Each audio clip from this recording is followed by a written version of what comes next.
Thank you. How's everyone feeling? Are you tired of sitting or are you tired of standing? Tired of sitting? All right, the loudest voice has proclaimed this. So, just say thank you for having me here. Here I am in beautiful Austin. I didn't have time to take the site, so I just photoshopped myself here. And I'll be sharing how I realized that a lot of my life has been underpinned by three things: intention, curiosity, and reflection. But before I share this, I'll have you stand and make the noises. Yeah? And luckily, Jess has already given you a bit of a breathing exercise. What I'm going to have you do is pair up, okay? Find a partner.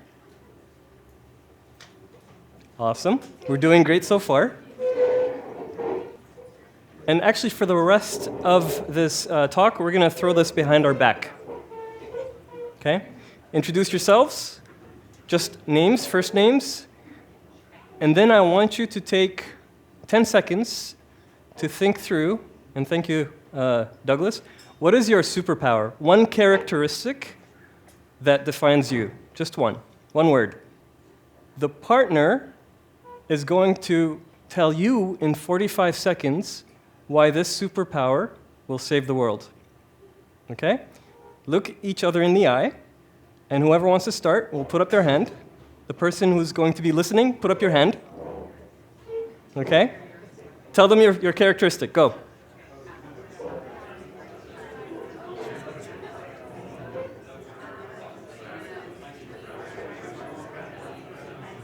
So you can couple this exercise. It's a very simple improv exercise. You can couple it with an exercise that Heidi showed you earlier from a liberating structure, where you rotate. And I like to use this as soon as I get into a room, because it really sets the stage for people to get to know each other no matter the hierarchy. So for me, my story all started with my grandmother. In Somali, the word is ayeyo. And I was raised by her, and I don't remember a whole lot, but what I do remember from my childhood, from the time that I was with her, is that one of the more vivid memories, is that I remember tracing my fingers alongside the walls, and some parts of the walls were narrow. There were narrow holes. Some were wider holes, and some were really strange.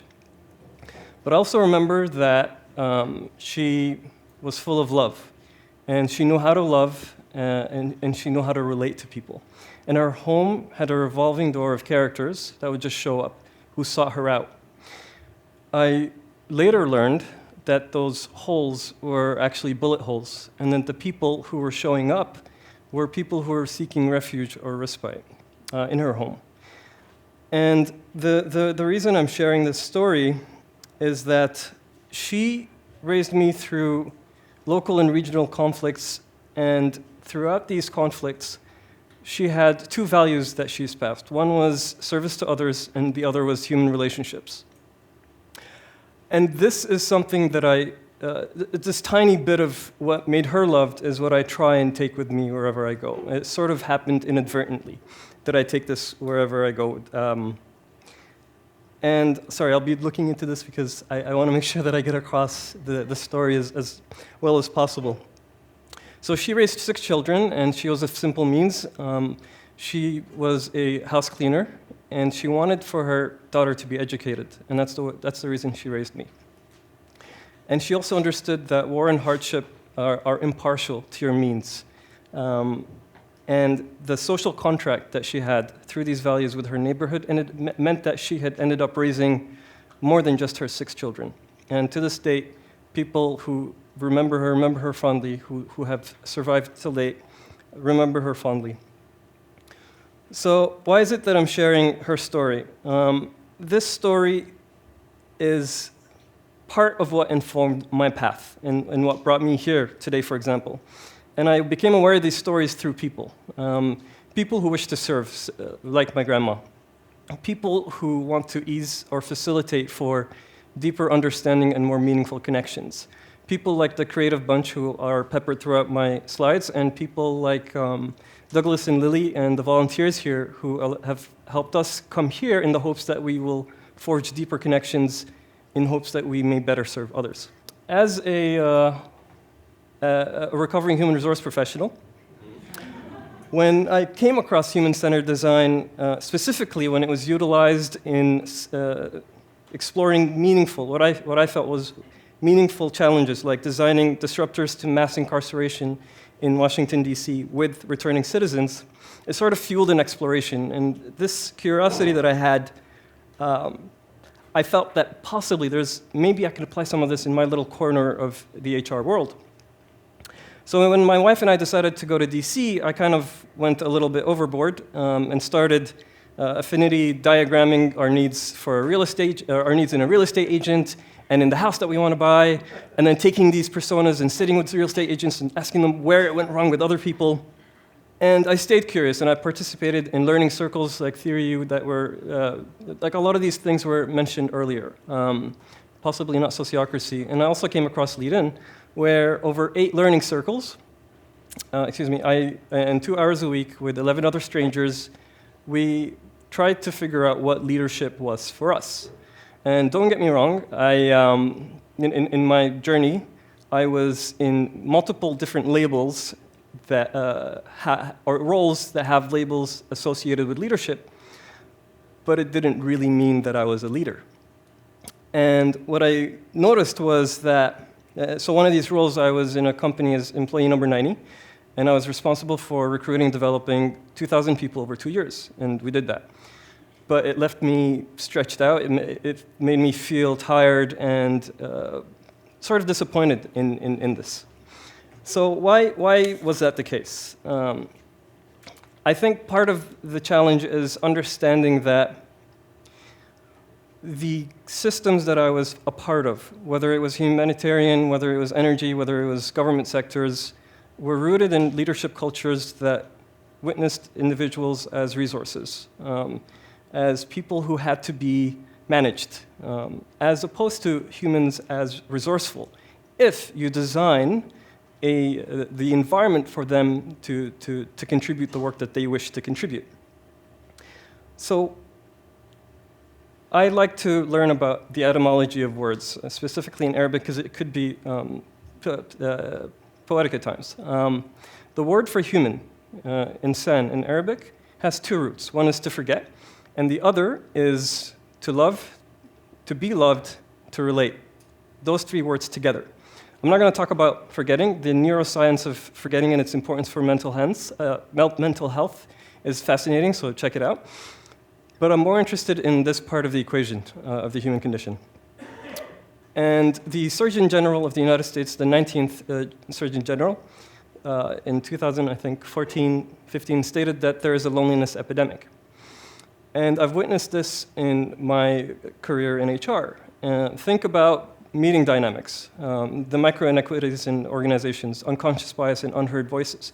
A lot of that, I felt, is because there was a default state. Let's set aside what happens in companies. What happens when you go to a networking event? It's very lonely. You've got the default state is business cards and a 15-second pitch. So why is it that we have the value of an individual boiled down to 15 seconds, whether it be in networking events or in scanning a CV, for instance? So when I was moving to Dubai, I wanted to be more intentional about the kind of space that I wanted to create for myself. And it sort of hit me more clearly what I heard once at a UX DC conference, which was, if you don't design, you default. So borrowing from adaptive positive deviance and the approach of I'm looking for people that say I make the difference versus, yeah, but here's a set of excuses, I started exploring, I sort of co-opted 6 of these questions to try and figure out what is it that I'm trying to create. And I'll go through this quickly, but it'll be in the slide.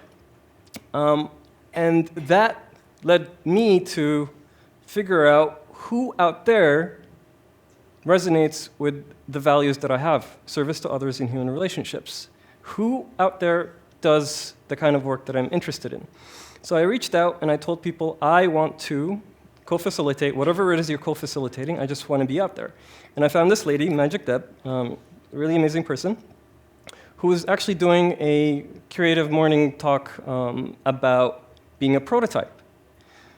So we ended up gathering people who both thought that they make the difference and who wanted to be a prototype, and a group called the Creative Bunch was born. And so out of this group, in a year, 3 podcasts were created, an improv group was created. We delivered one of the most successful service design jams to date. We cobbled together by putting together people from the group within 3 weeks. And a lot of that, I realized, was because of something called slow networking, according to Chris Batchelder, which is a gradually unfolding over time interaction grounded in a desire for authentic human connection. So before showing up here, I surveyed the group and I asked them a lot of questions, one of which was, are you more likely, so as small business owners and as freelancers, are you more likely to offer assistance or share opportunities? Which is unheard of for a lot of small business owners looking to survive. And overwhelmingly, 4.5 out of 5, with 5 being much more likely, they said yes, we would. And these are some other voices in the group. Just looking in the eyes of some bunchies, creative bunchies, makes me feel home. And it's different because we celebrate another success as our own, and everyone is about something and striving for something. So what I want to do is just experiment with the people here, because there are a lot of beautiful souls I've come across. And what I want to do is just give you a sample of the process that unfolded over a year's time, but with the group here. If you'd like to ingratiate me here, just play around with me. So I'll have you think through individually and write it down if it makes it easier. What is it that you wish to develop or build or bring into the world? So I'll give you 30 seconds to just write it down. Some of you may have already something there because Keith had asked a similar question earlier. And then think through, what do you take pleasure in helping with? Something that if someone comes to you, you're like, yeah, I've got you, I've got your back, no worries. And the last question, this one's a bit more difficult. What help do you need? So choose the thing that makes you feel uneasy to ask for help of someone. All right, now, with the same partner, I'm going to give you a minute to share this between you. The same partner you did the earlier exercise with, okay? Go.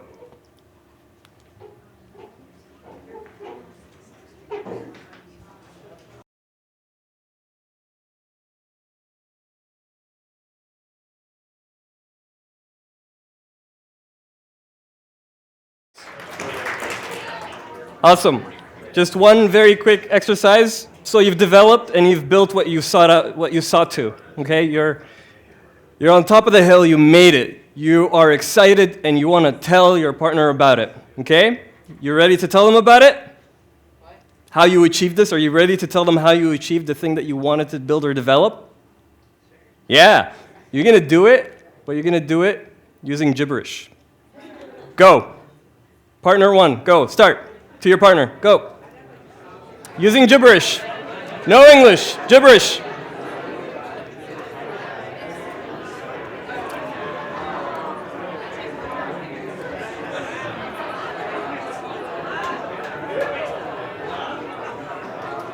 So I tried to very quickly show you sort of my journey going from how do you ensure that people feel that they're not resources, and how do you enable people? And I feel that keeping in mind the human element, the need for love, to feel loved and to relate to someone, I think we need to ensure that there's more of that. This is a slide you can take a picture of or check out. It's just a summary of today.